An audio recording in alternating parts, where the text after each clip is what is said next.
So guys, there is a big news. Maybe I am moving to Adelaide. तो भाई आज मैं जा रहा था पीआर कंसल्टेंट से मिलने इस ट्रेन में, बट मैंने अपने कंसल्टेंट को फ़ोन किया तो वो लीव पे है। जिस कंसल्टेंट को मैं मिलने जा रहा था वो अभी मैं जाऊंगा पार्किंग में और यहाँ टारनेट के आसपास जो कंसल्टेंट्स हैं उनसे मिलूँगा।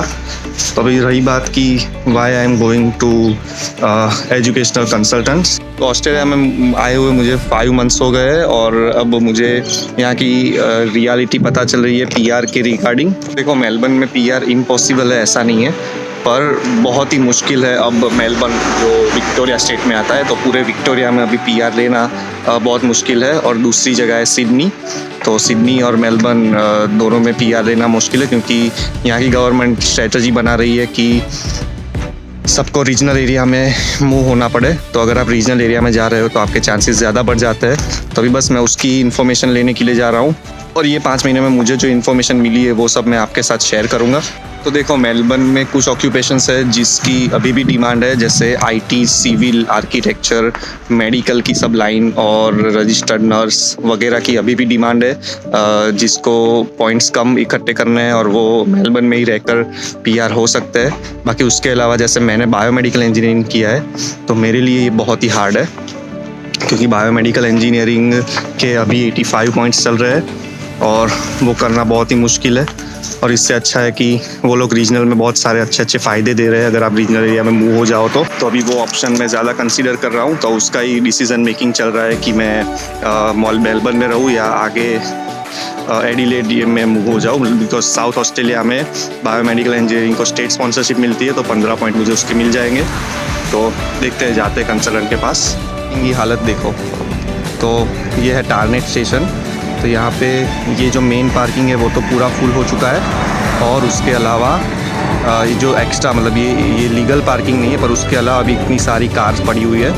तो पार्किंग का प्रॉब्लम तो यहाँ पे भी बहुत है। देखिए मैंने कहाँ पार्क की है वो भी मैं आपको दिखा देता हूँ। और बीच में भी कार पार्क की है। मतलब कुछ लोग तो ऐसे पार्क करते हैं कि दूसरों को जाने की जगह नहीं मिलते, तो फिर उनकी लोग टायर को पंचर कर देते हैं। तो अभी अपन जाएंगे अलग अलग कंसल्टेंट से मिलने, तो बाकी बात करते हैं दूसरी जगह पहुंचने के बाद। तो भाई मैं आ गया हूँ दूसरी जगह पे, कंसल्टेंसी नंबर 1। तो भाई पहली जगह पे जाके आए, पर गूगल पे जो जगह दिखाई थी वो ऑफ थी, मतलब वो जगह वहाँ पे थी ही नहीं। तो अभी जा रहा हूँ दूसरी कंसल्टेंसी में। यहाँ पे आधा घंटा निकल गया, पर 2-3 चक्कर मारे पर वो जगह ही नहीं मिली। फ़ोन किया तो फ़ोन भी नहीं उठाया। तो ये सीन है। तो अभी जाएंगे दूसरी जगह पे। तो मेरा सीन ये है कि मेरा बैचलर्स है बायोमेडिकल इंजीनियरिंग में और मास्टर्स है इंजीनियरिंग मैनेजमेंट में। तो इंजीनियरिंग मैनेजमेंट में तो पीआर मिलने का कोई चांस ही नहीं है, क्योंकि इंजीनियरिंग मैनेजमेंट में 2 साल का इंजीनियरिंग का एक्सपीरियंस चाहिए। तो उसके अलावा जो ऑप्शन है वो है मैं अपने बैचलर्स इन बायोमेडिकल इंजीनियरिंग उसके बेस पे पीआर रखूँ। उसके लिए एक सीडीआर रिपोर्ट जनरेट करना होता है, और वो सीडीआर रिपोर्ट में दिखाना होता है कि आपने 3 प्रोजेक्ट्स किए हैं। तो उसके बेस पे मैं बायोमेडिकल इंजीनियरिंग पे पीआर रख सकता हूँ। तो फिर मैंने सोचा कि अगर मैं बायोमेडिकल पे ही रखने वाला हूँ तो मैं उसके लिए कोई भी कोर्स कर सकता हूँ। तो कंडीशन सिर्फ इतनी है कि मैं मास्टर्स से नीचे का कोई कोर्स नहीं कर सकता। मुझे मास्टर्स रखना है, मैं बैचलर्स या डिप्लोमा नहीं कर सकता। पर मैं एमबीए कर सकता हूँ कोई भी दूसरी कॉलेज में जहाँ पे थोड़ी फ़ीस सस्ती हो। दोनों के मुझे 5 पॉइंट्स मिलने वाले हैं। तो मैं सोच रहा हूँ कि मैं साउथ ऑस्ट्रेलिया यानी कि एडिलेड में मूव हो जाऊँ, वहाँ पे एमबीए करूँ और उसके बाद वहाँ से पीआर रखूँ। तो उसकी प्रोसेस चल रही है, क्योंकि बायोमेडिकल इंजीनियरिंग के लिए मुझे वहाँ पे स्टेट स्पॉन्सरशिप मिल सकती है 15 पॉइंट्स। तो मुझे 85 या 90 की जगह 70-75 पॉइंट्स इकट्ठे करने होंगे, जो ज़्यादा इजी है। जबकि मेलबर्न में तो अभी 85, 90, 95 पॉइंट्स चल रहे हैं, तो वो तो बहुत ही हार्ड है वो करना। आपको 80 लाने पड़ेंगे और नाटी प्रोफेशनल ये सब कुछ करना पड़ेगा, तो वो थोड़ा ज़्यादा हार्ड हो जाएगा। तो अभी कंसल्टेंट के पास जाके आया तो उसने बोला कि 2 यूनिवर्सिटीज़ है, कापलान यूनिवर्सिटी और टॉरेंस, जहाँ पर मैं एमबीए या मास्टर इन बिजनेस एनालिटिक्स कर सकता हूँ। वो थोड़े सस्ते में होगी और मैं क्रेडिट ट्रांसफ़र ले सकता हूँ अपनी डिकिन से, क्योंकि स्टेट स्पॉन्सरशिप के लिए मिनिमम आपको 2 साल वहाँ पे रहना है मिनिमम, और वहाँ पे पीआर के चांस थोड़े ज़्यादा बढ़ जाते हैं। तो बस एडिलेड में पढ़ के मैं 2 साल पढ़ के मैं स्टेट स्पॉन्सरशिप ले सकता हूँ, वहाँ पे पीआर के चांसेस ज़्यादा बढ़ जाएंगे, या फिर तो मैं तास्मानिया जा सकता हूँ। ये 2 ऑप्शन है।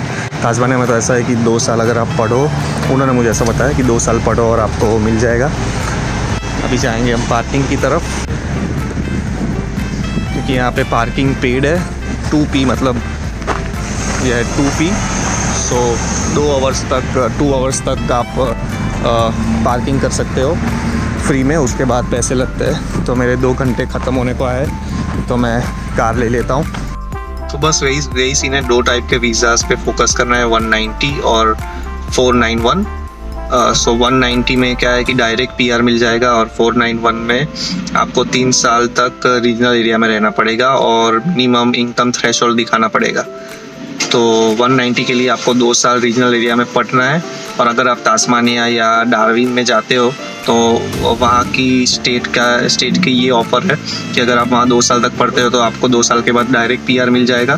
तो ये एक बहुत अच्छी चीज़ है। ये मैं पक्का बताता हूँ, मैं नेगेटिव नहीं बोल रहा, पर मेलबर्न, सिडनी और ब्रिस्बेन जो 3 जगह पे गवर्नमेंट को लोग नहीं चाहिए, वहाँ पे पीआर लेने अब बहुत ही हार्ड है। तो वहाँ के जो कंसल्टेंट्स बताते हैं और एक्चुअली में होता है, वहाँ पे बहुत फ़र्क होता है। तो आप सोच समझ कर डिसीज़न लीजिएगा। मैं तो अभी जल्दी जाग गया हूँ और अभी से प्रोसेस कर रहा हूँ। कुछ लोग तो ऐसे हैं जो 2 साल पूरा यहाँ पे पढ़ते हैं, उसके बाद उनको पता चलता है कि यहाँ पे पीआर का कोई सीन नहीं है, तो उसके बाद वो फिर से किसी रीजनल एरिया में स्टडी के वीज़ा पर जाते हैं, 2 साल पढ़ते हैं और उसके बाद पीआर लेते हैं। तो बहुत लंबा हो जाता है। तो अगर आपके पास ऑप्शन हो तो आप पहले से ही सोच समझ कर अपना डिसीज़न ले। तो बस अपनी कंट्री छोड़ने से पहले 190 वीज़ा, 491, 489, 189 वो सब चीज़ों पर ध्यान दीजिए। वो सब क्या है उसका अपने लैपटॉप लेकर एक बार सर्च कीजिए। और हर एक स्टेट की अलग अलग स्कीम होती है माइग्रेशन के लिए, वो सब भी आप जान कर आइए अगर आपका गोल पीआर है। और अगर आपका गोल सिर्फ पढ़ना है तो मेलबर्न, सिडनी बेस्ट है। यहाँ पे स्टडीज़ भी बहुत अच्छी है और जॉब भी बहुत अच्छी है, तो वो तो एक बहुत ही अच्छा ऑप्शन है ही। देख लीजिएगा। मैं अभी सोचूंगा थोड़ा पीआर के लिए क्या क्या कर सकता हूँ।